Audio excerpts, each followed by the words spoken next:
Welcome to the first video in our optimization workflow series. These are company videos that are going to help you put this workflow template into practice. So outside of our main Google Ads 102 course, the goal with these videos is to keep it really casual and go into the weeds outside of our 10-minute time constraint. So that way you can see everything in detail. Now, when it comes to pacing, this is a very easy thing to do. And what you really the name of the game on pacing is like, are you going to overspend? Are you going to meet your budget on a monthly, quarterly basis? And in terms of actually pacing budgets within the Google Ads interface, you're going to have to obviously adjust your daily budget based on your targets. So usually what you'll do is whatever your quarterly budget is, you'll divide that by 3. Whatever the result is of that, then you'll divide that number by 30.4 so you can get your average spend per day per month. And then what you're going to do is you're going to set your daily budget accordingly across the campaigns in your account based on performance.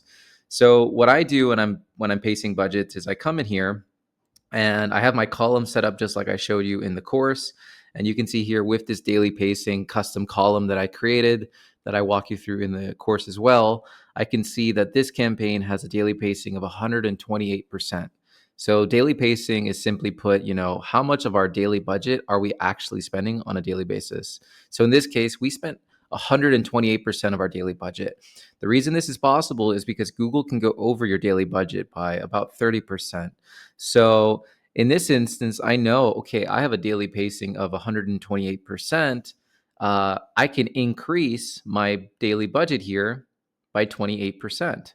So you would just take the figure that you have and then just add the multiply it times the daily percentage of pacing, and then you can increase it based on whatever the number is. So that's really it. I mean, it's really that simple. I don't think pacing has to be anything more complicated than that. I would just do the same thing for all of my different campaigns. If you're managing a really large account, like for example, this account here that I'm using for an example has 47 campaigns active. This is where building some sort of budget dashboard spreadsheet in Google Sheets can be really helpful to kind of just visualize everything. And you could also create some automated rules to be able to automate the daily pacing for you, where you can increase your budget if it's over 100%, and also based on some sort of performance thresholds. But that's it for this video. Just use this daily pacing column, look at your performance, make sure that it's worthwhile, that you actually want to scale up the right things, and then just continue to increase or decrease your budget in relation to what you're trying to pace towards.